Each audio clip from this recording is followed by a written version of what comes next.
Only Boost Mobile. Boost Mobile. We'll give you a free year of service. Free year? When you buy a new 5G phone. New 5G phone? Enough. But I'm your hype man. When you purchase an eligible device, you get $25 off every month for 12 months with credits totaling 1 year of free service. Taxes extra for the device and service plan. Online only. AI is transforming customer service. It's real and it works. And with Finn, we've built the #1 AI agent for customer service. We're seeing lots of cases where it's solving up to 90% of real queries for real businesses. This includes the real-world complex stuff like issuing a refund or cancelling an order. And we also see it when Finn goes up against competitors. It's top of all the performance benchmarks, top of the G2 leaderboard, and if you're not happy, we'll refund you up to $1 million, which I think says it all. Check it out for yourself at fin.ai. Businesses that are selling through the roof, like Untuck It, make selling and for shoppers buying simple with Shopify, home of the #1 checkout on the planet. And with Shop Pay, you can boost conversions up to 50%. Businesses that sell more sell on Shopify. Upgrade your business and get the same checkout Untuck It uses. Sign up for your $1 per month trial period at shopify.com/podcast free. All lowercase. Go to shopify.com/podcast free to upgrade your selling today.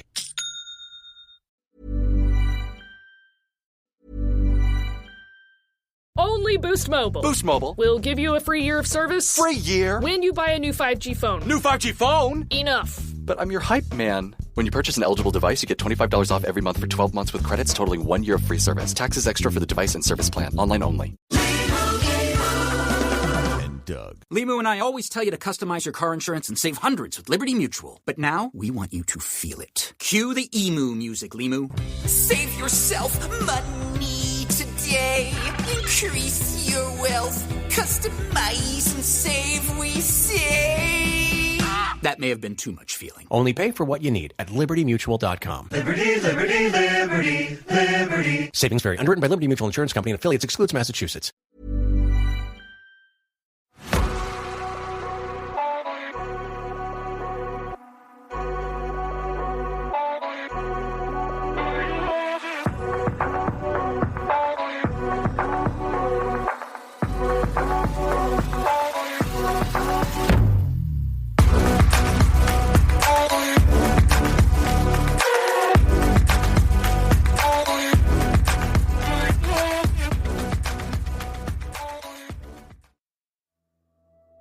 Hello, I'm Sarah. And I'm Toby. And welcome to the Whispering Woods podcast. It's still season of the witch, and we're moving into some kind of witch trial-y stuff now. But first of all, we have a review to read. From Southern Girl 73. Creep Factor. I just happened upon this show by accident. I am so happy I did. I love this mum and son duo. I love the introductions. It is so cool to have that lore to accompany the super creepy story. Don't change a thing. You guys are awesome. Aw, thank you so much. Really, really appreciate that. Thank you. If you'd like to support this podcast, you can do so by leaving a lovely review like that, or popping over to patreon.com/The Whispering Woods, where for £2.50 you can listen ad-free, £2.50 a month, that is. And £4.50, you can listen to this podcast and our other podcast, Obscurata, ad-free, and that's £4.50 a month. I got completely lost then. I don't know if I've just repeated that. We're also on Apple Premium, where for $4.99 a month, you can listen to both podcasts ad-free. Right. So I've got one long story about the witch, kind of some of the witch trials that I haven't heard of and what happened. So this episode is called The Devil's Servants, and I'll get straight into it. Are you ready for the story? Yes, I am. In the spring of 1676, Stockholm was gripped by witchcraft hysteria. For 8 years, rumours had swept through Sweden that witches were abducting children and flying with them to a diabolical Sabbath at Blackula, called Blockula in contemporary accounts. Terrified parents huddled with their children at night as stories spread of witches mounting flying goats, broomsticks, and even farm tools to spirit young ones away. According to the law, these witches ferried children to a distant meadow where the devil held court in a great house. There the captives would be exposed to unspeakable abuse and forced to renounce their baptism, sealing a pact with Satan. Such tales were not campfire ghost stories. They were given credence by authorities and fueled a nationwide panic known as Det Stora of Oversendet, the Great Noise, from 1668 to 1676. Now this witch fear had reached the capital's Katarina parish, turning neighbours into accusers and children into key witnesses.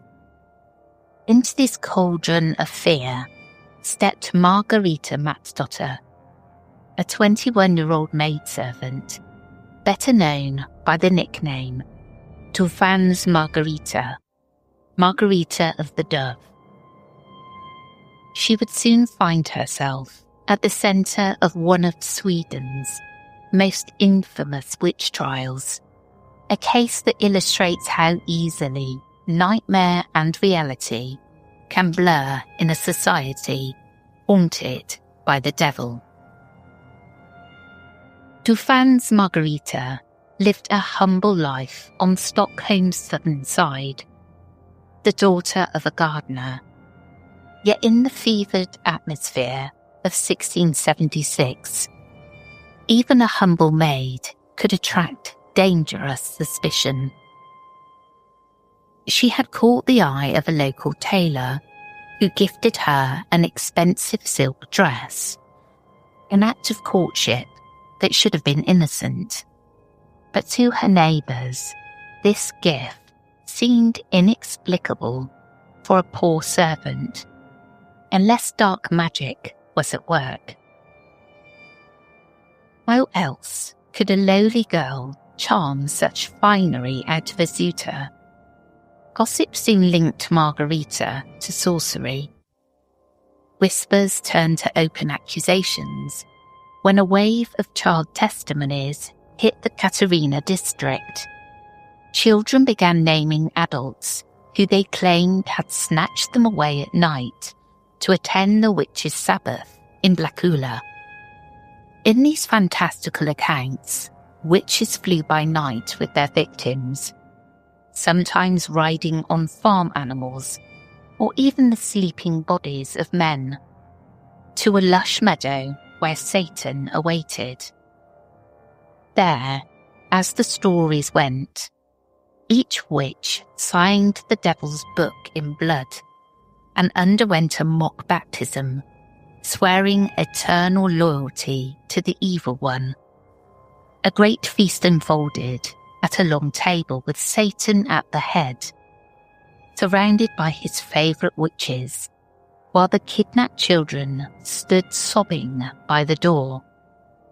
Such lurid details, repeated by trembling young witnesses, were widely believed. Dufvans Margereta's name soon crossed the lips of these child accusers, marking her as one of the devil's servants. Authorities wasted little time once the witch panic hit Stockholm.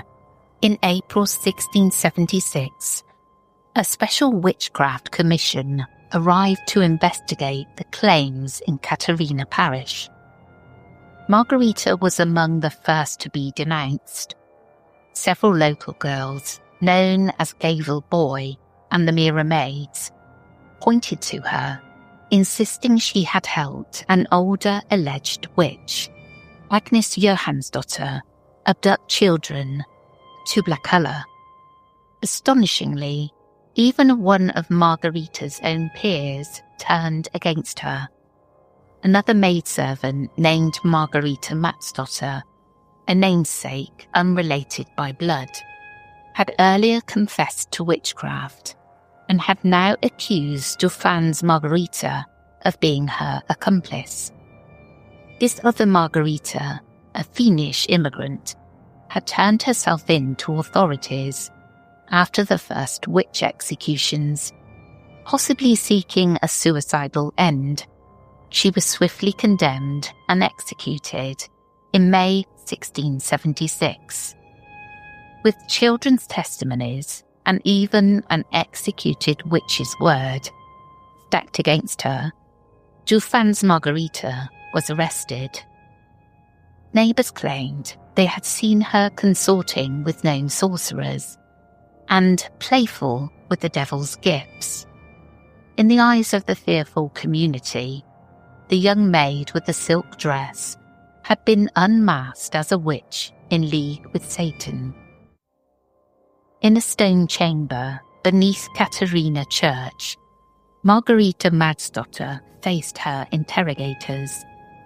The Witchcraft Commission's judges, priests and city officials pressed her to confess to the unholy crimes she was being accused of.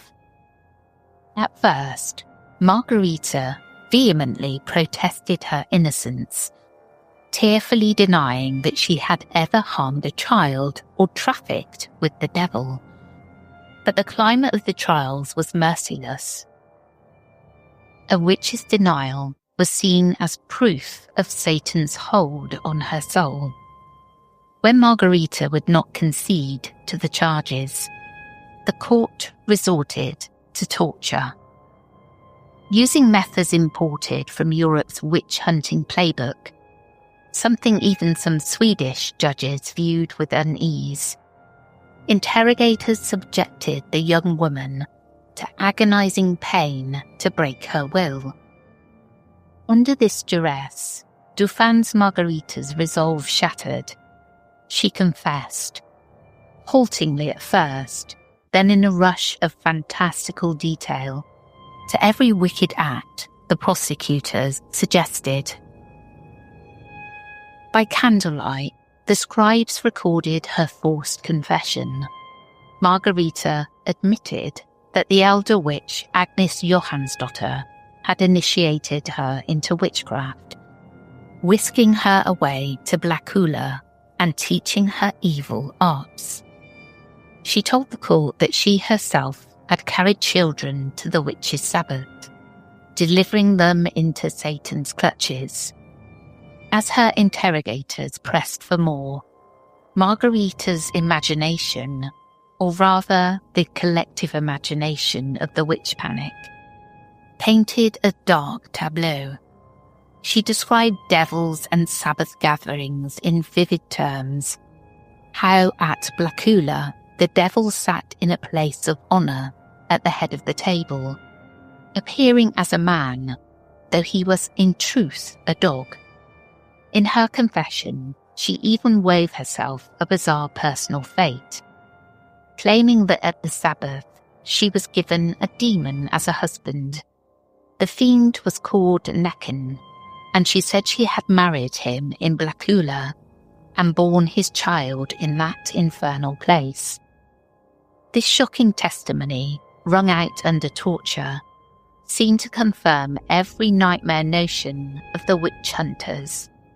Here was a young woman calmingly confessing to a bridal pact with the devil and to helping corrupt the souls of innocent children. It was powerful evidence indeed. Yet the moment the torture ceased, Margereta tried to retract these confessions. Bruised and shaken, she recanted her statements as soon as she was returned to her cell. In a voice hoarse from pain, she told the judges that none of it was true. She had only repeated what had been suggested to her. I remember only what others make me remember. If one had testified against me, I would never have confessed, Margereta pleaded. This poignant protest fell on deaf ears. The court had heard her signed confession of witchcraft, and that was enough. Her attempt to withdraw it was taken not as proof of her innocence, but as evidence of the devil's trickery.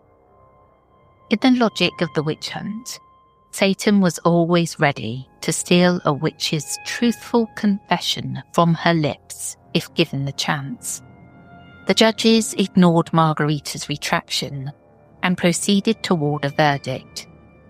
After all, 8 people had already been executed in Stockholm's ongoing witch purge on similar testimony, and the city was clamouring for more witches to be punished. Dufvans Margereta's fate now seemed all but sealed. Margereta Madsdotter, the Dove, was put on trial in the late summer of 1676, alongside 2 other women accused of witchcraft. One was Karin Ambjornsdotter, a hawker's wife. The other was Margereta Remmer, the wife of a city official. Remmer's high status would complicate the proceedings. In the crowded courtroom, child witnesses stood by their lurid claims, pointing at Dufvans Margereta as a kidnapper of children and handmaiden to the devil. The maidservant herself was exhausted and demoralised.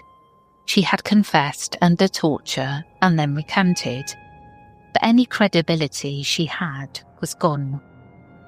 During the trial, Margereta's earlier confession was read back to her in damning detail. Neighbours gave supporting testimony, claiming she had been seen in suspicious circumstances. One witness even swore they had seen Margereta's spirit form at the witch's Sabbath, with children in tow. Margereta, pale and in chains, could only protest weakly that these were lies. Her cries of innocence were drowned out by the steady rhythm of accusations.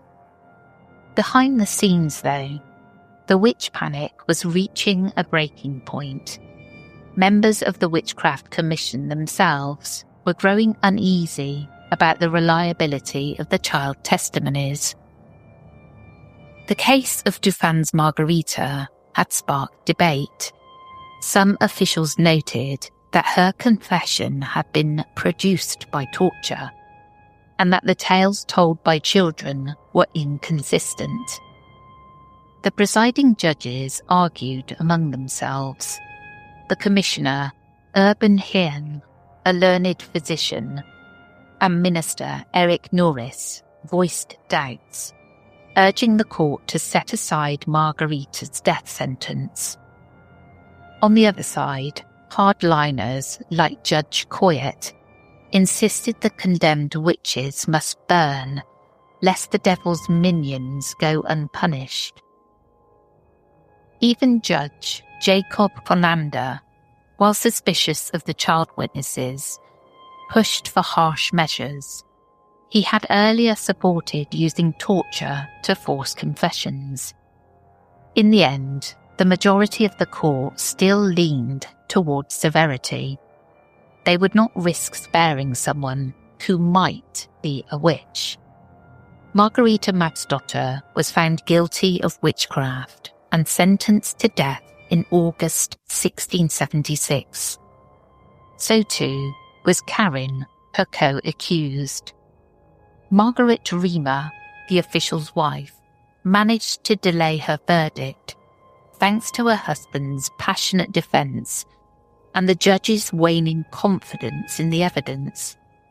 But for the low-born maidservant, Margereta, there would be no reprieve. The court ordered that Dufvans Margereta be executed by decapitation, the customary punishment for convicted witches in Sweden.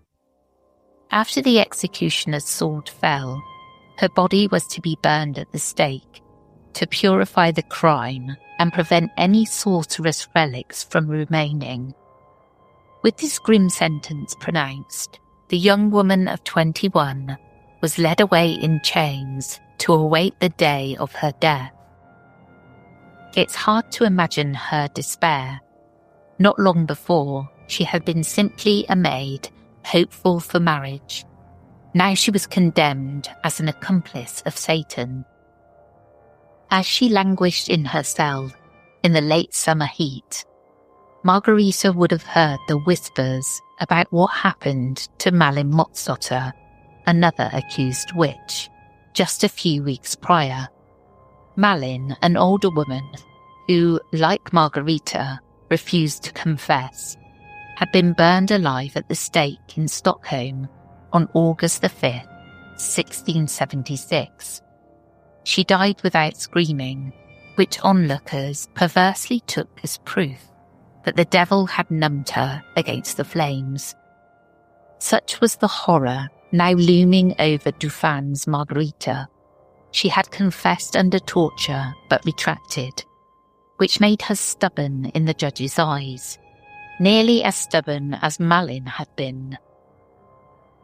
Margereta's execution was set for the coming weeks, and every passing day must have felt like an eternity as she waited for the guards to summon her to the scaffold. Unbeknownst to Margereta, fate had one last twist in store. September the 11th, 1676 arrived, a day that would decide not only her life, but the course of Sweden's witch panic. On that day, as Margereta sat in prison awaiting execution, the Witchcraft Commission convened a final inquiry.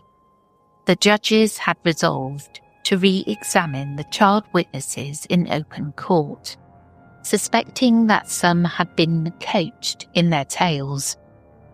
One by one, the children were asked to repeat their fantastic stories from scratch, instead of just affirming what had been recorded earlier. The result was chaos. Many of the young accusers stumbled, contradicting themselves and each other. Under stern questioning, cracks appeared in the elaborate fiction of Blacula. At last, one 13-year-old boy broke down weeping and admitted that he had lied. Like a dam bursting, this confession set off a chain reaction. Dozens of children, 17 of them, suddenly found the courage to tell the truth and confessed that their testimonies were false, invented under pressure from older youths and cruel pranksters. The courtroom was stunned as child after child revealed how they had been coached and even threatened to accuse innocent people. The chief troublemakers, including the notorious Gale boy and the teen girl Lisbeth Kolsdotter, who had bragged of sending anyone to the executioner, were immediately arrested for perjury. At that moment, the spell of the great noise was broken. The commission halted all witch trials on the spot. No more witches would be executed in Stockholm. The judges turned their wrath on the real deceivers, the lying witnesses. As the prison door swung open, a court messenger rushed to Margereta's cell with the news. Her execution was cancelled. Dufvans' Margereta and her fellow condemned, Karin Amjordsdotter, were pardoned and set free.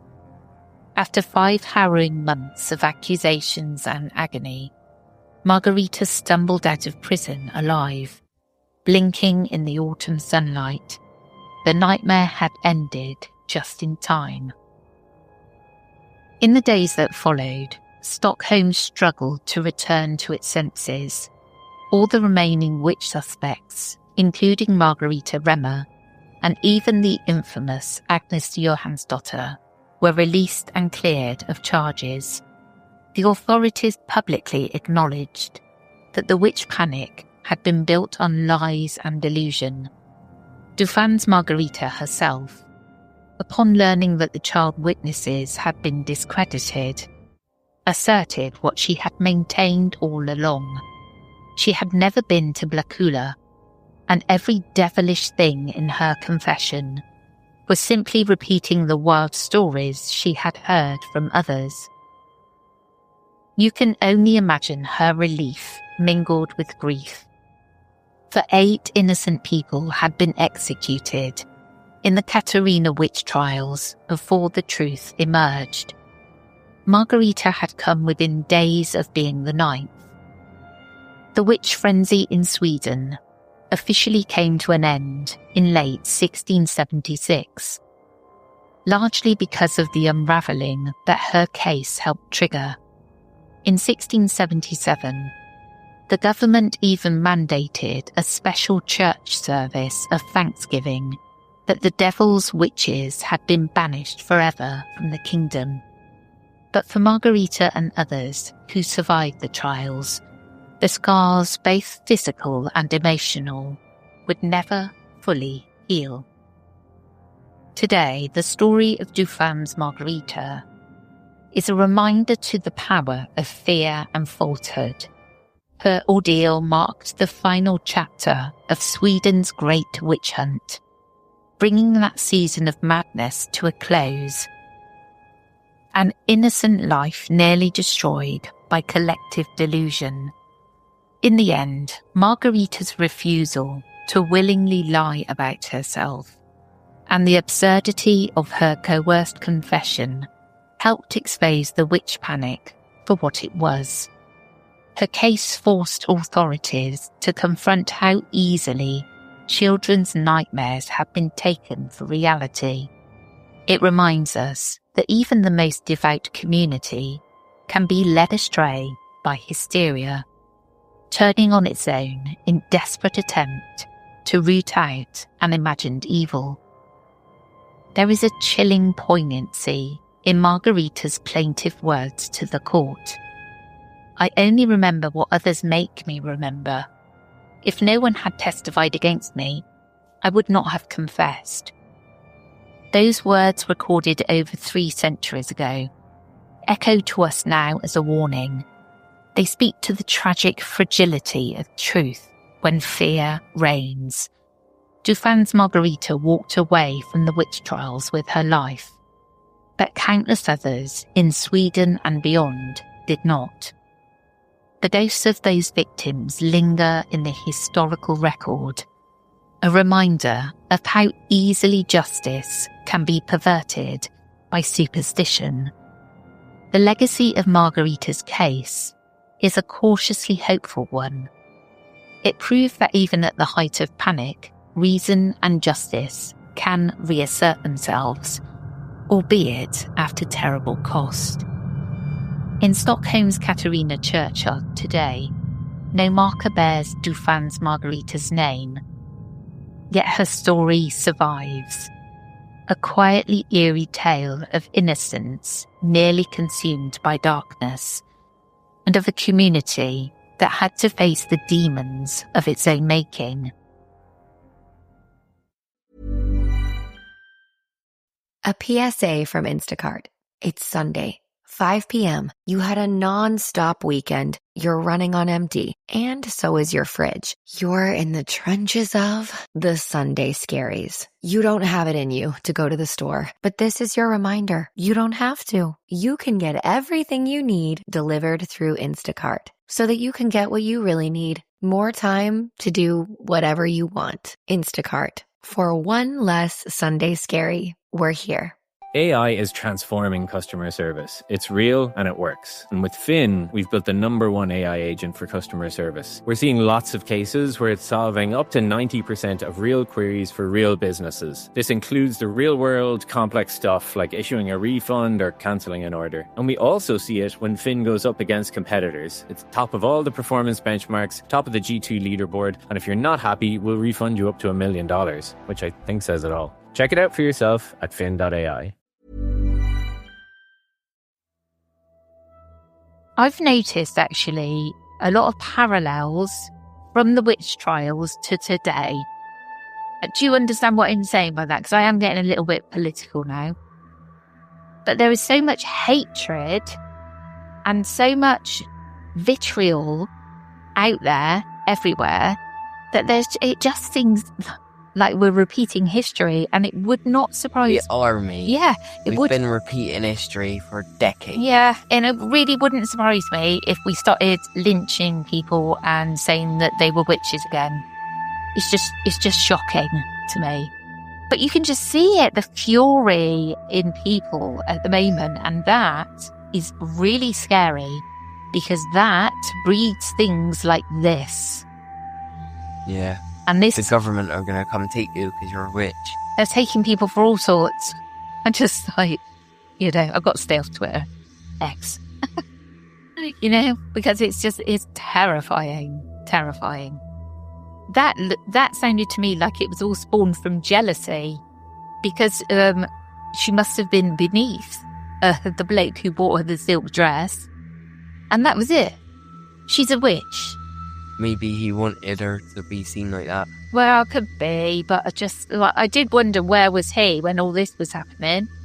Yeah. I did. I was like, okay, I bet he backed off completely. Like, oh, I don't know. Yes, she put a spell on me. Yeah. Terrible. Well, that's the end of this episode. I hope you enjoyed and we'll catch up with you again soon. We will indeed.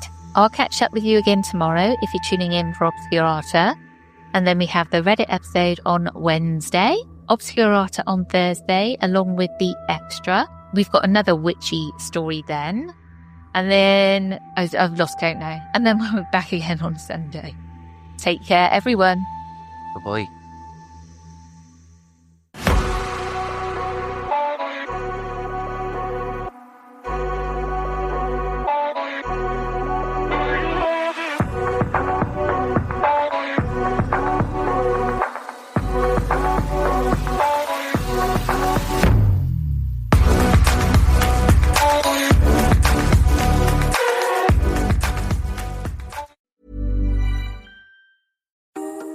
When it comes to what your family eats and drinks, you know your choices matter.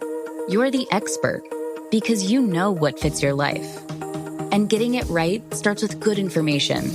That's why America's beverage companies are sharing more information about our ingredients at goodtoknowfacts.org. No spin, no judgments, just the facts straight from the experts for more than 140 beverage ingredients. Visit goodtoknowfacts.org. How can I help you today? Hey, I need to talk about my loan. No problem. So I got the email. Sandy Spring Bank is becoming... Atlantic Union Bank. That's right. And will you still be... Your banker? Of course. More branches and ATMs? Way more. Still community-driven? Still live here, still give here. Mobile app? Easy. Everything right at your fingertips. And what about my business? Always here to help you reach your goals. Sandy Spring Bank is becoming Atlantic Union Bank, October 2025. Same bankers you love with even more to offer. With Plan B emergency contraception, we're in control of our future. It's backup birth control you take after unprotected sex that helps prevent pregnancy before it starts. It works by temporarily delaying ovulation, and it won't impact your future fertility. Plan B is available in all 50 U.S. states at all major retailers near you, with no ID, prescription, or age requirement needed. Together, we got this. Follow Plan B on Insta at Plan B One Step to learn more. Use as directed.